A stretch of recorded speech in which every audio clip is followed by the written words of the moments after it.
একটু এদিকে আসবা, প্রাইভেটে কথা আছে। আমার ছোট ভাই, যা বলার ওর সামনে বলো। I love you. গার্লফ্রেন্ড হয়ে যাও আমার। আয় যা তো। তুই তো থাপ্পড় মারবো না, সব হিরোগিরি বের হয়ে যাবে। এইটুক তো তুমি মারতেই পারো, তোমার তো অধিকার আছেই। কোনো রিপ্লাই তো দিয়ে যাও। কাল আবার থাপ্পড় খেতে চলে এসো, রিপ্লাই পেয়ে যাবা।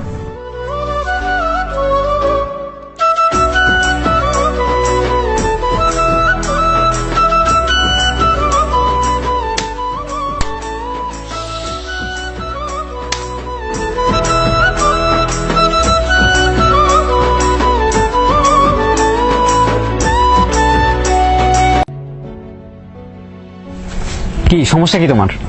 সমস্যা তুমি, তোমার মাথায় সমস্যা। মানে কি?